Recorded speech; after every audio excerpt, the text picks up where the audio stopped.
শুভ সকাল বন্ধুরা, আশা করি তোমরা সবাই ভালো আছো যে যেখানেই আছো। আর আমিও ভালো আছি আগের থেকে অনেকটাই।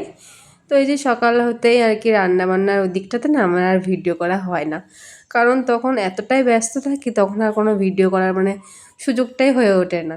যেহেতু সকাল সকাল বরমশাই যায় কাজে আর আমি খুব ব্যস্ত থাকি সেই সময়টা, রান্না করে কখন ভাত গুছিয়ে ভাতটা ঠান্ডা করে ওকে কখন ঠিকঠাকভাবে গুছিয়ে দেব, সেই চিন্তাটাই থাকে, তখন আর মোবাইলটা আমার বের করা হয় না। তো এই যে তারপরে ও চলে যাওয়ার পরে থেকে আমি ভিডিও চালু করি প্রায় দিন। তো এই যে বরমশাই চলে গেছে কাজে, আর ছেলে এদিকে ঘরে ওকে পড়াতে এসছে টিউশনি, তো ও পড়ছে। আর এদিকে আমি যে বাইরে কিছু জামা কাপড় ছিল আগের দিন যেহেতু কাচাকুচো করা হয়েছিল, তো সেইগুলো না ভাঁজ করা হয়নি। তো ভাবলাম আজকে তাহলে ভাঁজ করি এগুলো। তাই এই যে এগুলো এখন ভাঁজ করে নিলাম সবগুলো জামা কাপড়গুলো আমি আগে। আর ওইদিকে সকালবেলার খাবারের জন্য বানাইছি ম্যাগি ফ্রাই করেছি, শুধু ছেলে আর আমি খাবো। তো আর ওর বাবা তো কোনো দিন খায় না, আমার বরমশাই আর কি, ও কোনো দিন সকালবেলা কিছুই খায় না, কোনো কোনো দিন চা খেলে খায়, না খেলে না খায়। কিন্তু আজকে বলছে আজকে ভালো লাগছে না, চা খাবো না। যেহেতু ওর বসা কাজ তো এর জন্য ওকে না কিছু খেতে চায় না, কারণ সকালে ও যদি খেয়ে যায় ওর নাকি কষ্ট হয় পরে কাজ করতে বসে। এর জন্য ও সকালবেলাটা ভাতও খায় না, আর এক একদিন খেলে খায় চা, নয় তো খায় না কিছু, এরকম করে যায় ও। আর রাত্রিবেলাটা দুপুরবেলাটায় ভাত খায়। তো ওইদিকে কিন্তু আমার ম্যাগি ফ্রাইটা হয়ে গেছে, কিন্তু ভাবছি কি ছেলের পড়িয়ে যাক তারপরে দুজনে মিলে খাবো। কি বলো তো, আমি আমার ছেলে ছাড়া না খেতে পারি না, যেহেতু দুজনেই মানুষ। আর অঙ্কুশের বাবা চলে যাওয়ার পরে আমি আর অঙ্কুশিতে থাকি, তা ওকে ছাড়া যেন আমার ভালো লাগে না।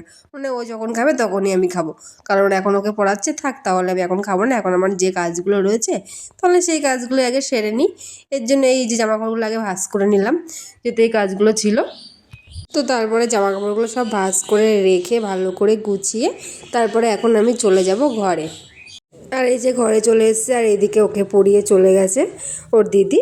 তো ভাবলাম কি তাহলে আগে বইগুলো গুছিয়ে রাখি সব কিছু। আর আমার সত্যি কথা কী বলো তো, আমার সবসময় কি বেডটা একদম পুরো টান টান হয়ে থাকবে তাহলে আমার ভালো লাগে। আমার বেড যদি একটু গুছিয়ে গুছিয়ে একটু যদি খারাপ হয়ে থাকে না, আমার ভালো লাগে না। এর জন্য আগে আমি বেডটা ভালো করে সুন্দর করে গুছিয়ে রাখি, তারপরে যেন আমার মনে শান্তি লাগে। এর জন্য এই যে বইগুলো আগে গুছিয়ে নিচ্ছে, এখানে বইগুলো গুছিয়ে ভাবলাম কি আগে রেখে নিই, তারপরে অঙ্কুশকে খেতে দেবো। যেহেতু খাবারটা তো বানানোই রয়েছে, এর জন্য এই যে সব কিছু গুছিয়ে নিচে রেখে দিলাম বইটা। আর তারপরে এই যে ম্যাগি ফ্রাইটা এখন অঙ্কুশের সামনে দিলাম, বললাম তুমি আগে খেয়ে নাও। আর ম্যাগি ফ্রাইটা যেহেতু আজকে একটু বেশি করে করেছিলাম, আর আমি জানি অতটা খেতে পারবে না, আমি জানি থাকবে যেহেতু পরে, তাহলে আমি খেয়ে নেবো। আর খেলে তাহলে সকালবেলা আর কিছু খাওয়া লাগবে না। অঙ্কুশের ম্যাগি ফ্রাই খেয়ে নিলাম, আমি খেয়ে নিলাম। তো খাওয়া দাওয়া হয়ে গেছে, তারপরে কিছুক্ষণ বসেছিলাম। আর তারপরে ভাবলাম কি যেহেতু স্নান করতে যাবো তাহলে ঘরগুলো একটু গুছিয়ে ঝাড় দিই। আবার এর মধ্যে এদিকে অঙ্কুশকে স্নান করে রেডি করে ওকে স্কুলে দিয়ে আসলাম। তো ওকে স্কুলে দিয়ে এসে তারপরে আবার এই যে কাজ করছি, এখন ঘর বাড়িগুলো ভালো করে গুছিয়ে ঝাড়ঝুট দিয়ে তারপরে ভাবছি স্নান করতে যাব। আবার স্নান করার পরে এখন অনেক কাজ রয়েছে আমার। আর আজকে অনেক কাজ বলতে কি, সকালবেলাটা একটু অল্প কিছু করে রান্না করেছিলাম, শুধু ওর বাবাটাই দেওয়ার মতো আর কি, অঙ্কুশের বাবাকে দেওয়ার মতো। আর পরে যেহেতু ভেবেছিলাম পরে দুপুরবেলা আবার একটু রান্না করবো খনি, এর জন্য অঙ্কুশের বাবা সকালবেলা কিন্তু মাছ এনে দিয়ে গেছিলো, সকালবেলার মাছটা রান্না করিনি। তো ভাবছি স্নান টান করে একেবারে রান্নাটা বসাবো। তারপরে এই যে আমার এখন স্নান হয়ে গেছে, তো এবার আমি যাব রান্নাঘরের দিকে। এদিকে হচ্ছে ভাত, তো এইদিকে হচ্ছে এই যে মাছ ভাজা হয়ে গেছে, আর এদিকে যে আলু ভাজি। তো গিলি গিলি গিলি গিলি ছুমন্ত ছু টান টানা রান্না হয়ে গেছে, রান্না কমপ্লিট। এই যে মাছের ঝোল। যা সত্যি যদি এরকম গিলি গিলি ছুমন্ত ছুদে যদি রান্না হতো তাহলে কত না ভালো হতো, তাই না?